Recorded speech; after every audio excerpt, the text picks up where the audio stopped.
আচ্ছা, আমি যদি আপনাকে জিজ্ঞেস করি একবিংশ শতাব্দীর বা গত 100 বছরের সবচেয়ে সফল ব্যবসায়ীর নাম কি, আপনার উত্তর কি হবে?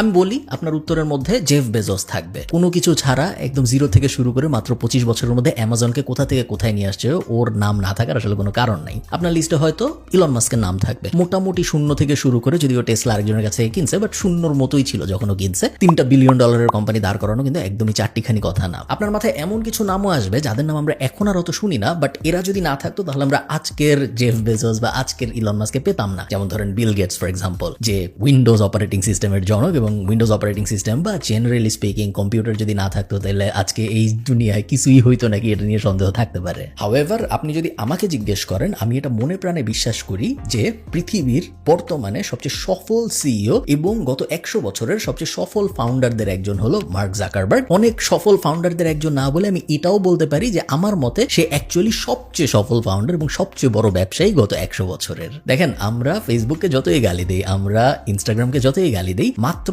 40 বছর বয়সে মার্ক জাকারবার্গ যা করে দেখিয়েছে তার কেউ কখনো করতে পারে নাই, ভবিষ্যতে আর কেউ কখনো করতে পারবে বলে মনে হয় না। আপনি ভাবতে পারেন যে না, ইলন মাস্ক তো আরো বড় কোম্পানি দাঁড় করাচ্ছে, ইলন মাস্ক তো আরো বড় বড় কোম্পানি কিনতেছে, সত্যি। বাট আপনার এইটাও ফ্যাক্টর ইন করতে হবে যে ইলন মাস্ক কিন্তু জাকারবার্গের থেকে 20 বছরের বড়। সো 20 বছরের একটা হেড স্টার্ট পাইছে। ইলন মাস্ক যখন ওর ফার্স্ট কোম্পানি শুরু করছে তখন জাকারবার্গ শিশু। ইলন মাস্ক যখন যে এক্স মাফিয়া, পেপাল মাফিয়ার সাথে জোরে টোরে পেপাল বিক্রি করে দিল, x.com বানাইলো, ওই সময় কিন্তু জাকারবার্গ ব্যবসার বও বুঝে না। সো ওই 20 বছরের অ্যাডভান্টেজটা আপনার মার্ক জাকারবার্গকে দিতে হবে। কেন আমি জাকারবার্গকে পৃথিবীর সেরা বিজনেসম্যান ভাবি, এইটা বুঝতে আমাদের ফেসবুকের একদম শুরুর দিকে যেতে হবে। আপনারা সবাই শুরুর কাহিনী জানেন। জাকারবার্গ হার্ভার্ডে পড়তো। হার্ভার্ডের বন্ধু বান্ধব যে ক্লাসমেটের ছিল সবাইকে কানেক্ট করার জন্য একটা জিনিস বানাইতে চায়, যেটার নাম ওদের দি ফেসবুক। এই আইডিয়া জাকারবার্গ কিভাবে পাইলো? ঠিক এই দি ফেসবুক শুরু করার আগে আরেকটা ওয়েবসাইট ছিল, যে ওয়েবসাইটটার নাম ছিল ফেসম্যাশ। ফেসম্যাশও হার্ভার্ডের মানুষজনকে টার্গেট করে বানানো হয়েছিল, এবং ফেসম্যাশের উদ্দেশ্য ছিল আপনি আপনার ক্লাসমেটদের রেট করতে পারবেন।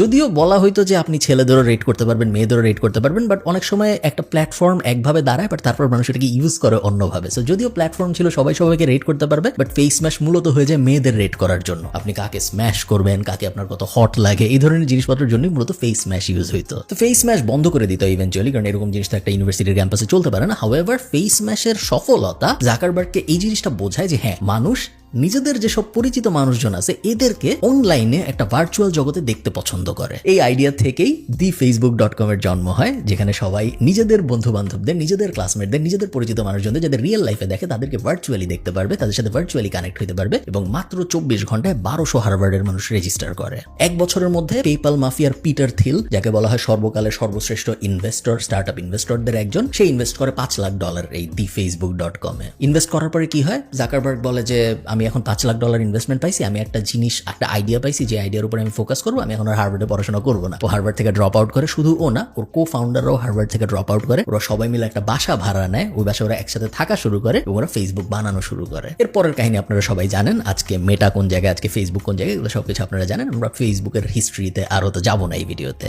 এখন কথা হইলো, দুনিয়ার অনেকেই আরো অনেক বড় বড় কোম্পানি দাঁড় করিয়েছে। দুনিয়ার অনেকে ফেসবুকের থেকেও বা মেটার থেকেও বড় কোম্পানি দাঁড় করিয়েছে, এবং আমরা যদি এখন পৃথিবীর টপ লিস্টেড কোম্পানির দিকে তাকাই, ফেসবুক ছাড়াও তো আরো বড় বড় কোম্পানি আছে ওই লিস্টের ভিতরে। জাকারবার্গ কেন স্পেশাল? জাকারবার্গ কেন স্পেশাল এটা বোঝার জন্য কয়েকটা কাহিনী আপনাদের বুঝতে হবে।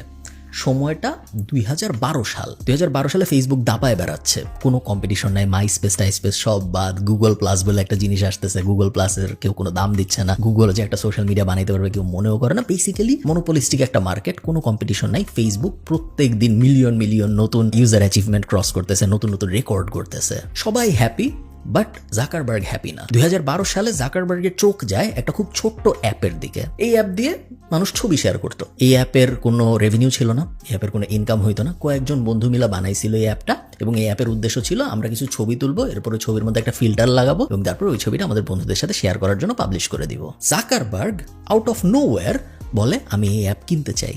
আপনার এটা যে কত আউটরেজাস একটা ব্যাপার, এটা বোঝার জন্য আপনার একটু ওই সময়টা বুঝতে হবে। এটা 2012 সালের কথা আমি বলতেছি। মানুষ ওই সময়ে মোবাইলে ফেসবুকও চালাইতো না, তখন মাত্র স্মার্টফোন আসবে করতেছে, একটা দুইটা আসছে, স্মার্টফোন এখনো যায় নাই মানুষ, তখনও স্মার্ট অ্যাপ আসে নাই। এই যে অ্যাপ চাপ দিব আমি, তারপর একটা জিনিস লোড হবে এবং অ্যাপের ভিতরেই সবকিছু হবে, বেশিরভাগ মানুষ মোবাইলেই সবকিছু ব্রাউজ করবে, ওটা ছিল না। মানুষ তখন ফেসবুক চালাইতো ল্যাপটপে, মানুষ যখন ফেসবুক চালাইতো সাইবার ক্যাফেতে যায়, মানুষ যখন ফেসবুক চালাইতো ডেস্কটপে, ইন্টারনেটও খুব একটা সহজলভ্য ছিল না। বাংলাদেশের কথা বলতেছি তা না, পুরো দুনিয়ার অবস্থা এরকম ছিল। হাউএভার ওই সময় জাকারবার্গ বলে আমি এই অ্যাপ কিনতে চাই। শুধু যে কিনতে চাই তা না, ও $1 বিলিয়ন দিতে রাজি হয় এই অ্যাপের জন্য, যেটা ভয়ঙ্কর আউটরেজাস একটা ব্যাপার ছিল। এবং তখনকার সময় পর্যন্ত একটা অ্যাপ কেনার জন্য, যে অ্যাপের কোনো ইনকামও নাই, যে অ্যাপ চালাইতে স্মার্টফোন লাগে, যে অ্যাপ চালাইতে মোবাইল লাগে, যে মোবাইলও বেশিরভাগ মানুষের কাছে নেই, যে স্মার্টফোনও বেশিরভাগ মানুষের কাছে নেই, ওইরকম একটা জিনিস $1 বিলিয়ন দিয়ে কেউ কিনবে, পুরোপুরি পাগলের প্রলাপ ছিল এটা ওই সময়। ইনস্টাগ্রামের ফাউন্ডারদের জাকারবার্গ ওর বাসায় ডাকে, একটা উইকেন্ডে ডিনার হয় এবং ডিনারের হইতেই ওরা এগ্রিমেন্ট বানায়, এগ্রিমেন্টটা সাইন করে এবং ওই শনিবার এবং রবিবারের মধ্যেই এটা ফাইনাল হয়ে যায়, সাইন টাইন হয়ে যায় যে হ্যাঁ ফেসবুক ইনস্টাগ্রামকে $1 বিলিয়ন দিয়ে কিনে নিচ্ছে। You've closed the Instagram acquisition. Why did you do it, and what are you going to do with it? They're this super talented group of engineers. They're building this amazing product. You know, you can take pictures with Instagram and you can share them to Facebook. And it's really first class, right? So sharing a picture from Instagram, it basically appears exactly the same as if you shared a photo on Facebook. So it's great. They did a really good job with that. So eventually I just brought up the idea to Kevin, hey, maybe we should just join and become one company and we can do a lot of these things really quickly. And then we decided to do it. So that's basically the game plan, is we're going to execute on the features that we decided. এখন এই জিনিস একবার হইলে আপনি বুঝতেন যে হ্যাঁ একবার হইছে, জাকারবার্গ মেবি লাকি, বাট ব্যাপারটা কিন্তু একবার হইছে এরকম না। 2014 সালে আবার সিমিলার একটা কাহিনী হয়। একটা অ্যাপ ছিল, আপনারা জানেন, যে অ্যাপটা বলতো আমরা কখনো অ্যাড দিব না, আমরা কখনো ইউজারদের ডেটা ট্র্যাক করব না, আমাদের কল সবসময় এনক্রিপ্টেড থাকবে, আমাদের চ্যাট সবসময় এনক্রিপ্টেড থাকবে, এরকম একটা জিনিস ফিচার টিচার বানায় একটা অ্যাপ লঞ্চ হয়েছিল মার্কেটে। জাকারবার্গের ওই অ্যাপের দিকে চোখ পড়ে। কাহিনী আবার সিমিলার। এই অ্যাপের কোনো ইনকাম নাই, এই অ্যাপের কোনো পেইড অপশনও নাই, এই অ্যাপে কোনো অ্যাড দেখানোর অপশনও নাই। এই অ্যাপের বেসিক্যালি অ্যাপটা ডিজাইন এমনভাবে করা হয়েছে যে কখনোই মনে হয় এই অ্যাপ থেকে কোনো ইনকাম করা যাবে না। এই অ্যাপটার শুধুমাত্র একটা অ্যাডভান্টেজ ছিল, যেটা ওই সময় ফেসবুকের ছিল না, সেটা হলো এই অ্যাপটা এমন মার্কেটে জনপ্রিয় ছিল যে মার্কেটগুলোয় ফেসবুক অত স্ট্রং ছিল না, স্পেশালি দুইটা মার্কেট, ইন্ডিয়া এবং ব্রাজিল। তো জাকারবার্গ ভাবে যে আমি এই অ্যাপ কিনবো। আবারও সেম ডিসকাশন, সবাই অবাক হয়েছে যে এই অ্যাপ কিনবা, এই অ্যাপের তো কোনো ইনকাম নাই, এই নাই সেই নেই, কত দিয়ে কিনবা তুমি? আগের বার জাকারবার্গ ইনস্টাগ্রাম কিনছিল $1 বিলিয়ন দিয়ে, এবং তার মাত্র 2 বছর পরের ঘটনা এটা। 2 বছরে কিছুই হয়নি, ওই $1 বিলিয়ন মনে হচ্ছে লস হবে। এরকম সময় জাকারবার্গ বলে আমি $19 বিলিয়ন দিব এই অ্যাপটা কেনার জন্য, যে অ্যাপটার নাম হোয়াটসঅ্যাপ। আজকে হোয়াটসঅ্যাপের কি অবস্থা আপনারা সবাই জানেন। পৃথিবীর প্রায় প্রত্যেকটা ইন্টারনেট ইউজার উন্নত দেশের হোয়াটসঅ্যাপ ইউজ করে। এরপর জাকারবার্গ অকুলাস কিনলো ভিআর জগতে প্রবেশ করার জন্য $2 বিলিয়ন দিয়ে। এবং অনেকে কিন্তু জানে না এই ব্যাপারটা যে ফেসবুক অকুলাস বা ভিআর স্পেসে, ভার্চুয়াল রিয়েলিটি স্পেসে কত স্ট্রং। ভার্চুয়াল রিয়েলিটি ব্যাপারটা যেহেতু এখনো আসে নাই, অ্যাপল ভিআর গগলস লঞ্চ করছে বাট অত চলে নাই। ফেসবুক কিন্তু ভিআর গগল স্পেসে অনেক আগে থেকে আছে, 2015-16 সাল থেকে আছে। এবং পৃথিবীতে সবচেয়ে বেশি ভিআর গগলস বিক্রি হয় যে কোম্পানিগুলোর, তার মধ্যে ফেসবুক একদম উপরের দিকে। ফেসবুক কিন্তু এই প্রোডাক্ট নিজে বানায় নাই, ওরা অকুলাস নামে একটা কোম্পানিকে কিনছিল এবং তারপরে ওরা এই ভিআর স্পেসের লিডার হয়ে গেছে। প্রায় গত 15 বছরে 11টা কোম্পানি কিনেছে মার্ক জাকারবার্গ, এবং এই 11টা কোম্পানির মধ্যে বেশিরভাগ কোম্পানি প্রফিটেবল। বিভিন্ন জিনিসপত্র কিনতে তো সবাই পারে, হাউএভার সবাই পারে বলতে আর কি, বড়লোক কোম্পানিরা পারে। হাউএভার কোনো একটা কিছু কেনার পরে সেটাকে এত বড় করতে সবাই পারে না। ইনস্টাগ্রামকেও $1 বিলিয়ন দিয়ে কিনছিল, এখন $300 বিলিয়নের বেশি হয়ে গেছে ইনস্টাগ্রামের ভ্যালুয়েশন। হোয়াটসঅ্যাপ কিনছিল মাত্র $16 বিলিয়ন না কত দিয়ে, ওটা 450 ক্রস করে গেছে। সো কোম্পানিগুলো ও যে অবস্থায় কিনেছিল এবং কোম্পানিগুলোর এখন যে অবস্থা, আকাশ পাতাল ডিফারেন্স। মূলত জাকারবার্গ চেয়েছিল যে আপনি যদি অনলাইনে আরেকজনের সাথে কমিউনিকেট করতে চান, যে কোনো ধরনের কমিউনিকেশন হতে পারে, আপনি ছবি পাঠাবেন, আপনি কারো ছবি দেখবেন, আপনি ভিডিও পাঠাবেন, আপনি কারো ভিডিও দেখবেন, আপনি কাউকে কল দিবেন, আপনি জাস্ট কোনো কারো একজনের আপডেট পড়বেন, কারো জন্মদিন আসতেছে ওটা দেখবেন, বা কোনো একটা গ্রুপ বানাবেন। মূলত অনলাইনে দুইজন মানুষ পৃথিবীর যেখানে যে মানুষই থাকুক যদি কমিউনিকেট করতে চায়, জাকারবার্গ চেয়েছিল আমার কোনো একটা প্ল্যাটফর্ম দিয়ে এই জিনিসটা হবে। হইতে পারে ফেসবুক দিয়ে, হইতে পারে মেসেঞ্জার দিয়ে, হইতে পারে ইনস্টাগ্রাম দিয়ে, হইতে পারে হোয়াটসঅ্যাপ দিয়ে, হইতে পারে অকুলাস দিয়ে, হইতে পারে ভার্চুয়াল রিয়েলিটি ওয়ার্ল্ডে এখন ওরা গ্লাস দিয়ে যেসব জিনিসপত্র করতেছে, চশমা দিয়ে, ওইসব দিয়ে। মূলত আমার প্ল্যাটফর্মের ভিতর দিয়ে সবকিছু হবে, বাইরের কোথাও দিয়ে কোনো কিছু হবে না। এবং এই গোলে অ্যাচিভ করতে পারছে জাকারবার্গ। অ্যাকচুয়ালি পৃথিবীতে এখন যত কমিউনিকেশন হয় তার 90% ইমেইল বাদ দিলে বাকি সবকিছুই হয় মার্ক জাকারবার্গের কোনো না কোনো একটা প্ল্যাটফর্ম দিয়ে। আপনি একটা জিনিস খেয়াল করেন, 2004 শুরু হয়েছিল ফেসবুক। এখন আমি যখন ভিডিও রেকর্ড করছি তখন 2024 সালের শেষ প্রায়, তো 2025 সাল চলে আসতেছে। 2004 থেকে 2024 20 বছর, 2025 আসলে 21 বছর হবে। এত বড় সময়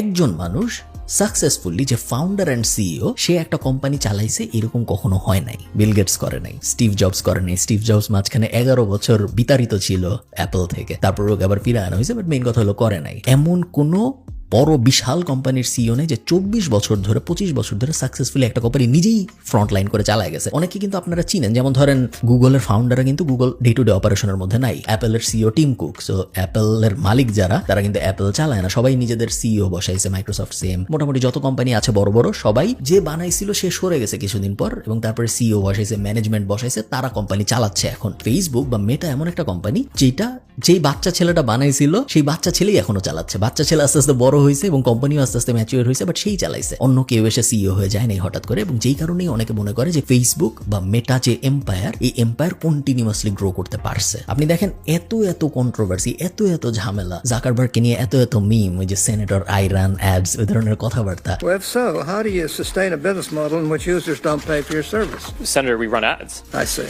ওকে আমেরিকার সংসদে নিয়ে যায়, ওকে গ্রিল করা, কত কিছু হয়েছে। হাউএভার ফেসবুকের জনপ্রিয়তা, মেটার জনপ্রিয়তা, জাকারবার্গের জনপ্রিয়তা কিন্তু কমে নাই। উল্টা জাকারবার্গ গত 2-2.5 বছরে পিআর শিফট করার কারণে এখন জাকারবার্গকে মানুষ আরো পছন্দ করে। 2-2.5 বছর আপনারা হয়তো খেয়াল করে দেখেছেন যে এখন জাকারবার্গ রেগুলারলি মিডিয়ার সামনে আসে, ও চুল টুল বড় করছে। আগে যেরকম একজন আনরিলেটেবল মানুষ ছিল, ওর সাথে রিলেট করা যেত না, এখন কিন্তু ওর ব্যাপারটা নাই। এখন একদম নর্মাল লাইকেবল একটা মানুষ হয়ে গেছে, এবং ওর যে অনেকগুলো হিডেন ট্যালেন্ট আছে, যেমন অনর্গল চাইনিজ বলতে পারে, ম্যান্ডারিন, এরকম অনেক কিছু আছে যেগুলো আসলে তো প্রকাশও করে না, কারণ ওগুলো প্রকাশ করলেও জানে যে মানুষের কাছ থেকে দূরে চলে যায়। মানুষ ভাবে যে ও কি পাগল নাকি বা এলিয়েন নাকি, এই কারণে ওইগুলা কোথাও বলে না, বাট এগুলো কিন্তু ও পারে। আবার জাকারবার্গ অনেকগুলা স্মার্ট কাজ করছে যেগুলো অন্যান্য অনেকে করে নাই বলে আমার মনে হয়। যেমন আমরা দেখেছি জো রোগান ট্রাম্পকে সাপোর্ট করছে ইলেকশনে, আমরা দেখছি ইলন মাস্ক ট্রাম্পকে সাপোর্ট করছে ইলেকশনে, আবার আমরা দেখেছি লেফট উইং মিডিয়া সিএনএন ইত্যাদি ইত্যাদি ওরা আবার হ্যারিসকে সাপোর্ট করছে। জাকারবার্গ কাকে সাপোর্ট করছে আপনি জানেন না? এক্স্যাক্টলি, জাকারবার্গ কখনো বলে নাই যে ও কাকে সাপোর্ট করছে। ও পলিটিক্যাল কখনোই থাকার চেষ্টা করে নাই। ও কাউকে এমন কোনো মেসেজ দিতে চায় নাই যে তুমি আর আমাকে পছন্দ করো না। সবসময় নিউট্রাল থাকার চেষ্টা করছে, সবসময় দূরে থাকার চেষ্টা করছে। এই কারণেই ও 25 বছরের বেশি সময় ধরে পৃথিবীর সবচেয়ে সাকসেসফুল কোম্পানির একটাকে চালাইতে পারতেছে। এখন জাকারবার্গের বয়স মাত্র 40 বছর, এবং সবকিছু ঠিক থাকলে, কোনো সমস্যা না হইলে হয়তো আরো 40 বছরও মেটা চালাবে। এবং জাকারবার্গ যখন ওদের কোম্পানির নাম ফেসবুক থেকে বদলায় মেটা করে ফেলছিল, তখন কিন্তু আবারও সবাই ওই সেম ব্যাপারটা করছিল। সবাই অবাক হয়ে যাচ্ছিল মেটা কেন হচ্ছে ওর নাম। এখন বোঝা যাচ্ছে আস্তে আস্তে যে না, দুনিয়া আসলে ভার্চুয়াল হয়ে যাচ্ছে, এআই চলে আসতেছে, দুনিয়া আসলে এমন একটা সময়ে এমন একটা জায়গায় চলে যাচ্ছে যেটা জাকারবার্গের ভিশন, যে মানুষ পকেট থেকে আর মোবাইলও বাইর করবে না, চশমার ভিতরে সবকিছু হবে, পকেটে জাস্ট মোবাইল থাকবে, মোবাইল থেকে চশমায় সিগন্যাল আসবে এবং চশমা দিয়ে মানুষ ইন্টারাকশন করবে। ওই দিশায় হাঁটতেছে এখন আস্তে আস্তে মেটা, এবং খুবই এক্সাইটেড থাকবো আমি দেখার জন্য। আমি শিওর আপনারাও থাকবেন যে আগামী 40 বছরে জাকারবার্গ মেটাকে কই নিয়ে যায়। অন্যান্য কোনো কোম্পানি, আপনারা যত ফেসবুক হেট করেন আমিও হয়তো ততই ফেসবুক হেট করি। খুবই অদ্ভুত একটা প্ল্যাটফর্ম, খুবই বাজে একটা প্ল্যাটফর্ম অনেকে বলবে। হাউএভার এই জার্নিটা একটা 19 বছরের ছেলে নিজের ডর্ম রুমে বসে একটা জিনিস বানাইছে, সেটা পৃথিবীর প্রত্যেক 2 জনের একজন ইউজ করে, এবং এমন একটা সময় আসতে যাচ্ছে যেখানে পৃথিবীর প্রত্যেকেই তাদের কোনো না কোনো একটা প্রোডাক্ট ইউজ করবে। এই যে জার্নিটা, এই জার্নিটা যে কত ভয়ঙ্কর রকম ইন্সপায়ারিং, এটা আমি শিওর আপনারা রিয়েলাইজ করতে পারেন। এবং এই কারণেই আমার সবসময় মনে হয় যে মার্ক জাকারবার্গ দুনিয়ার greatest CEO of all time. আমি জানি না আপনাদের কি মনে হয়, আপনারা আমাকে কমেন্টে জানান আপনাদের কি আসলে মনে হয় মার্ক জাকারবার্গ। আমার সবসময় মনে হয়েছে যে মার্ক জাকারবার্গকে আমরা অত ক্রেডিট দিই না যেটা একটা ইলন মাস্ককে দেওয়া হয়, বা যেটা ইভেন ধরেন ভার্জিনের যে মালিক বা বিল গেটস অনেকাংশে, বা এরকম অনেক বা ইভেন এশিয়ান কন্টিনেন্টে জ্যাক মাও অনেক বেশি popular. But compare to Zuckerberg যা বানাইছে যেই বয়সে, বাকিরা কিন্তু ওই রকম লেভেলের না। But just because Elon Musk প্রত্যেক সপ্তাহে টুইট করে বা হাবিজাবি নিয়ে কথা বলতেই থাকে, বা ফ্যামিলি লাইফ অনেক ঝামেলা চলে, জাকারবার্গের চলে না, এই কারণে ওকে নিয়ে কথাবার্তা অত হয় না, এই কারণে অনেক চুপচাপ থাকে, এবং এই কারণে আমার সবসময় একটু আন্ডার রেটেড সিইও মনে হয়। তাই না? আপনারা আমাকে কমেন্টে জানেন আপনাদের কি মনে হয়। ভালো থাকেন সবাই, সবার সাথে আমার দেখা হবে পরের ভিডিওতে। টাটা।